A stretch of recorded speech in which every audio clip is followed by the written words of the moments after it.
انسان تو انسان رہا، جانور کو گالی دینے سے بھی منع ہے۔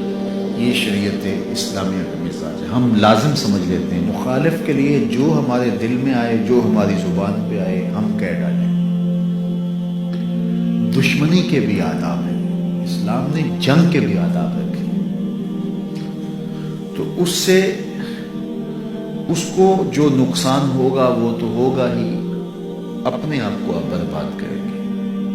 اگر کوئی شخص اپنے دشمن کو گھر میں بیٹھ کے گالی دیتا ہے تو اس کے اپنے بیٹے بے حیا ہو جائیں گے۔ میں اگر استاد ہوں اور کلاس میں بیٹھ کے اپنے مخالف شخص کے لیے غلیظ گالیاں دیتا ہوں، گندی گالیاں دیتا ہوں، تو ان کے لیے تو نفرت کے جذبات میں پیدا کرنے کی کوشش کرتا ہی کرتا ہوں، لیکن میرے حلقہ تلمس میں بھی گندگی، غلاظت، گالی گلوچ کا کلچر عام ہو جائے گا، اور پھر جو لہجہ اوروں کے لیے استعمال کرنے کا میں نے مزاج لیا ہے وہ ہم آپس میں بھی کرنے لگ جائیں گے۔ اگر یہاں بیٹھ کر کے مہذب اور شائستہ بات کرنے کا مزاج آپ کو دینا چاہوں تو آپ ایک مہذب اور شائستہ مزاج کے سانچے میں ڈھلیں گے اور پروان چڑھیں گے اور ایک صالح معاشرہ ترتیب پائے گا۔ لیکن اگر میں یہاں سے گالیاں دوں گا، وہ کسی نے کہا تھا نا کہ جو کفر از خانہ کعبہ برخیزت کجا مان مسلمانی، جب منبر سے گالی میں دوں گا تو پھر آپ کیوں نہیں دیں گے؟ آپ تو ثواب سمجھ کے دیں گے۔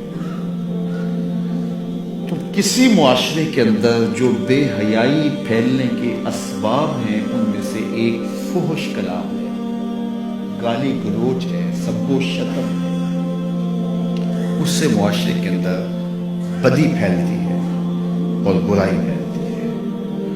اللہ کے محبوب علیہ الصلوۃ والسلام نے فرمایا کہ مومن گالی دینے والا نہیں ہوتا۔ زبان کی شائستگی، لہجے کا حسن ہمیں اسلام نے سکھایا۔ حضور بولتے تھے منہ سے پھول جھڑتے تھے۔ تو لہجے کو میٹھا رکھو تاکہ معاشرت کے اندر بدی نہ پھیلے، معاشرے کے اندر فحش مزاج پیدا ہو۔ بعض اوقات ہم سمجھتے ہیں یہ معمولی بات ہے، لیکن اس کے اثرات بڑے دور رس اور گندے ہوتے ہیں۔ آج کل وہ لطیفوں کا دور چلا ہے، جب سے یہ واٹس ایپ اور دیگر چیزیں آئی ہیں تو جو جس کے پاس آتا ہے اس کو آگے بڑھا دیتا ہے، اور گروپ کے اندر بیٹی بھی ہوتی ہے، گروپ کے اندر بیٹے بھی ہوتے ہیں، اس گروپ کے اندر اس کے دوست بھی ہوتے ہیں، بعض کر بزرگ بھی ہوتے ہیں۔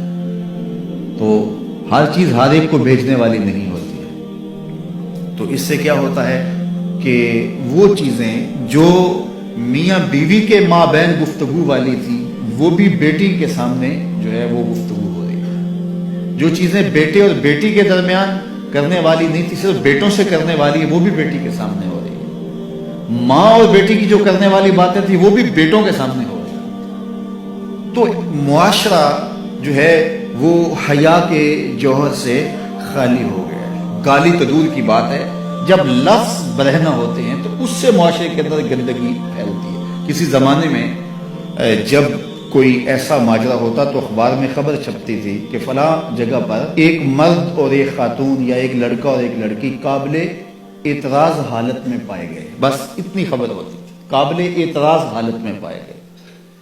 تو بس یہ لفظ ہی کافی تھا اس مفہوم کو بیان کرنے کے لیے، اور آج میڈیا کیمرہ لے کے وہاں گھسا ہوا ہوتا اور مناظر دکھا رہا ہوتا ہے۔ لفظ تو لفظ رہے، لفظوں میں بھی پردہ ہوتا تھا، لفظوں پر غلاف چڑھا کر کے جو ہے وہ لفظ بیان کیا کرتے تھے۔ تو اب میڈیا گھسا ہوا ہوتا ہے، ایسے مناظر دکھا رہا ہوتا ہے، اور اس سے کیا ہوتا ہے کہ معاشرہ جو ہے وہ بے حیائی کی طرف بڑھتا چلا جاتا ہے۔ دور موجود کے اندر قوموں کو، معاشروں کو بے حیا بنانے کا سب سے بڑا کردار میڈیا نے ادا کیا۔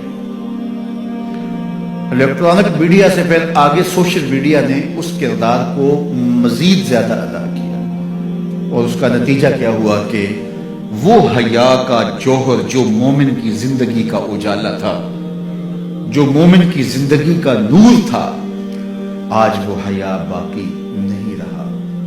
نہ آنکھوں میں حیا رہا، نہ خیالوں میں پاکیزگی رہی، نہ سوچوں میں نور رہا، نہ طرز زندگی میں، نہ لباس میں، نہ وضع قطع میں۔ تو یہ حیا کا نقصان ہو جانا کوئی چھوٹا نقصان نہیں، چونکہ میرے حضور نے ارشاد فرمایا حیا اور ایمان جڑے ہوئے ہیں، جب حیا جاتا ہے تو ایمان بھی جاتا ہے۔ اب اس حدیث کی سمجھ آئی کہ میرے حضور نے فرمایا ایک وقت آئے گا اسلام کا صرف نام رہ جائے گا، قرآن کے صرف حرف رہ جائیں گے۔ اپنی اولادوں کو، اپنی نسلوں کو، اپنے آپ کو حیا کے دائرے